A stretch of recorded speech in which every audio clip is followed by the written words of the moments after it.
Ayan siya. Pwede siyang full payment, pwede din siyang installment. So, it's 32,990. Magkakaiba yung price. Magkakaiba din kasi yung internal nila.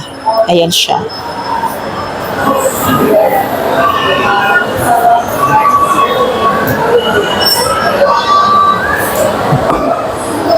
Ito naman guys is S24 Ultra, 68,990 ang presyo nito. 68,990. S24 Ultra.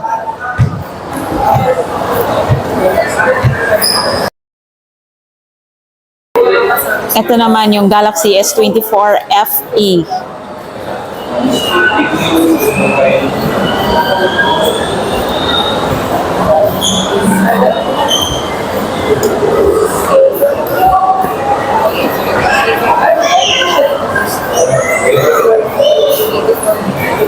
So let's check the price. 36,990 daw ang price ng Galaxy S24 FE. Ito naman po ang Galaxy S25 Ultra. Medyo heavy siya compared to other S25.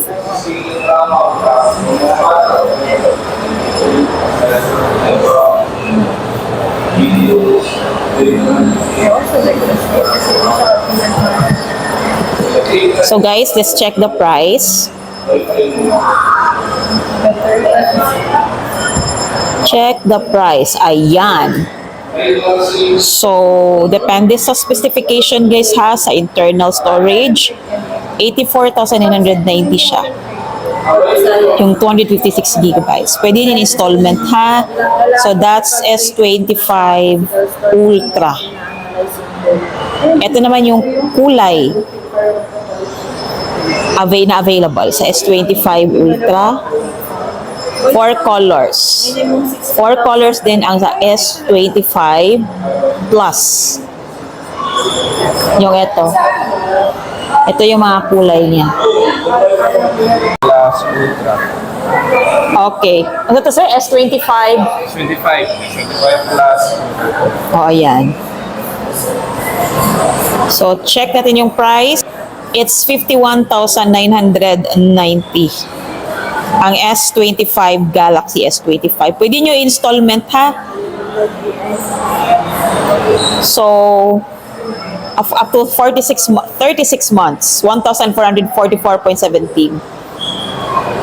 I like it. It's handy. It's lightweight. Ako po ay fan ng mga Samsung. Ang gamit ko po ngayon is Samsung Galaxy. Nakalimutan ko, Galaxy A35. Yeah. So that's a Galaxy S25. Ito naman ang Galaxy S25 Plus. Checking the price. Ito yung presyo ngayon guys. This is their high-end phone or flagship phone of Samsung. So, pwede nyo installment guys. Ayan siya ha, installment.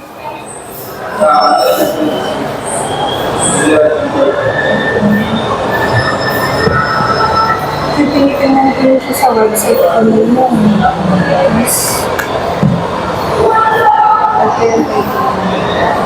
So guys, I think nanong naingani man ni siya, miss. Pwede ra matangtang ni or sa kadugay na niya. Protector na niya. Protector ni siya ha, hindi po yan nasira ha, baka isipin nyo nasira to. Protector niya yan. So pwede, okay. Ayan, klaruhin lang natin.